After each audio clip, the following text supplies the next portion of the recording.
G'day everyone and welcome to today's video. Today we're going to be looking at how to be a good chair judge. This video will not look at things about how to judge. We've got other videos on those ones, and it also won't cover the really obvious stuff like be in the right room at the right time with pens and paper ready to go. This video is going to look at how to manage the deliberation process and how to bring the best out of your panelists and your trainees and make sure that you're doing the best job you can as a chair judge. So, 5 tips today. Tip number 1.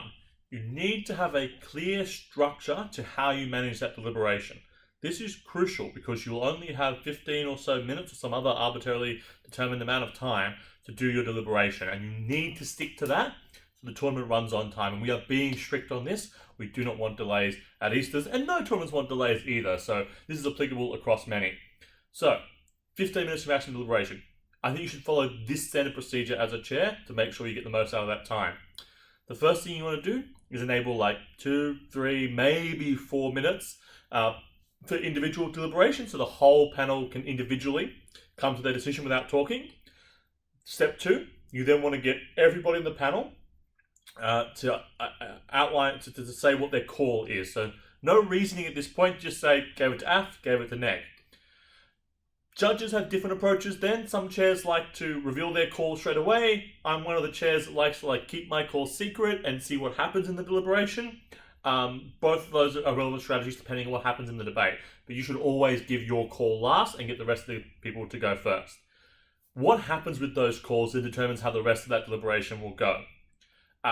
You can either have everyone being unanimous, which is great. Then you just go around and you get everybody on the panel to give a couple of minutes, maybe 2-3 minutes, because you're not having any discussion at this time, you're just giving reasons on why they gave the debate the way they did, and make sure you keep them short, as we'll go to in tip 2. But in the meantime, and get everyone to say their views. You don't have to say your views that much. You'll have the oral adjudication, but you want to get their views most importantly. If there is differences of opinion on the panel, this is where it gets more complicated. So what you want to do is get usually the dissenting judge to outline their position first.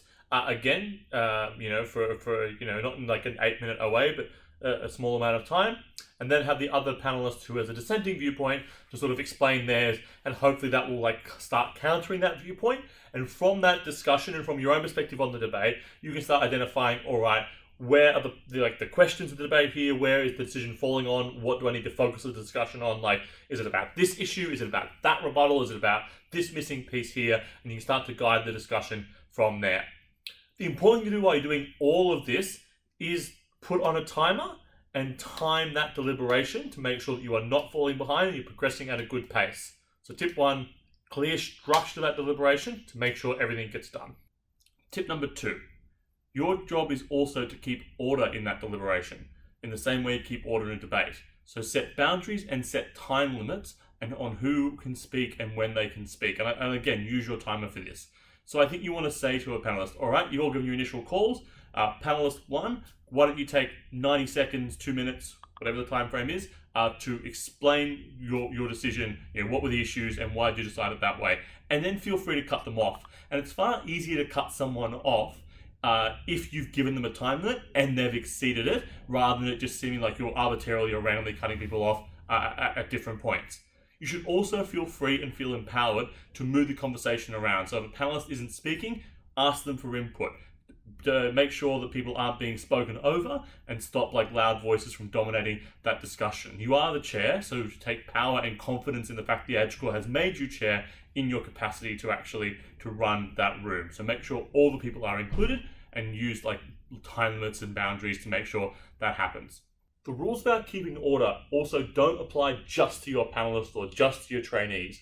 They apply to you as well as the chair. Being a chair is not a platform for you to spend 15 minutes pontificating on your brilliance to your panelists and not allowing them to speak.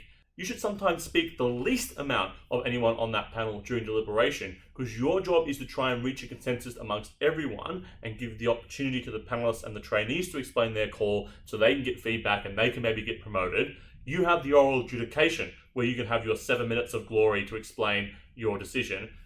Make sure you keep yourself on time and on target, and make sure you specifically answer the questions that need to be answered and target your thoughts only to what is relevant, not to some long spiel as well. The last thing I'd note here is about managing trainees versus managing panelists. The easiest thing to do is to treat your trainees as if they were panelists, but they can't vote. So when you're going around in the circle, get them to say their viewpoint, get them to respond, because it's important they have an opportunity to contribute to the discussion and feel like they're being involved. Sometimes you will be pressed for time, and you might have to say to the trainee, I'm really sorry, I don't have that much time left. I'm going to have to focus on talking to the panelists so we can come to a consensus decision. But I will talk to you after the debate. I will get your viewpoint and I will answer your questions. Again, it's not optimal that has to happen, but sometimes it does because of time constraints.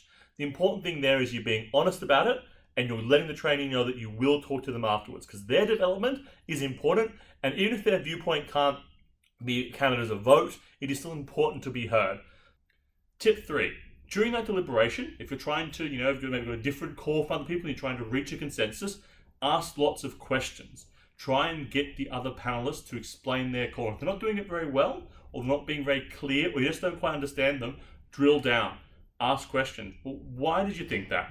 What was your thought about this piece of rebuttal? Or how did that argument impact this? Or what about the third speaker's weighing? Do we think that was new material? Do we think it was relevant? Ask lots of questions to really try and drill down to exactly why the panelist thinks the way they do, so that you can try and then figure out if they're right, or if they're wrong, why they're wrong and what you would need to say to convince them of that. Tip number 4, be open-minded. Maybe you're a perfect judge and you always get the call right, but I highly doubt that you get the call right, because everyone gets a call wrong sometimes, and particularly when in consensus deliberation, you've only got a couple minutes to make an initial call before you start talking. The reason we have consensus judging is to make sure we get the right call, because sometimes we just miss things. Sometimes we just make mistakes, and the idea there should be to be humble enough and be open-minded enough to change your call when presented with compelling reasons from the debate to do so. I know I said earlier that the Adjudication Core gave faith in you to be the chair and to run the room, and we did that, but a good chair also has the willingness to say I'm wrong and to see why that is. So listen to what your panelists have to say, reflect on that, and change your mind if required. And if in the worst case you cannot reach a consensus decision and you still disagree with the panelists, you're just going to have to accept being rolled if that is required, and then put in the feedback to the Adjudication Core as to why you think the other judges were wrong and what was wrong about that. There's no sense getting angry or mad about it, because nothing can fix it at that point. Your job is not to intimidate the panelists into agreeing with your call. Your job is to convince them based on evidence from the debate, and if that can't happen, then that's the way it has to be. So, be open-minded, be willing to change your call. Tip number 5, and I think this is a particularly important one, and one that often doesn't happen.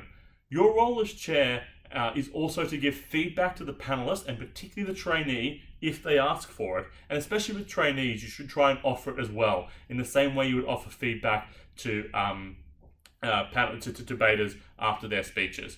So take notes on what they're saying, for why their reasoning was, and chat to them afterwards. Did they have any questions? What happened in the debate? If they had the same call or if they had a different call, try and get them to sort of, talk about what made them have that call and what they could do better to arrive at a different call. Maybe they just didn't take very good notes, maybe they missed some key part of rebuttal, or maybe they just didn't quite understand how to analyze something as a judge. So try and give them the feedback and support that they need as well.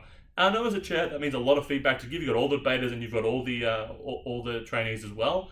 But if you spread it out, if you do it over time, I think it becomes manageable. But importantly, I think it is a really important thing to actually be doing to help improve debating overall.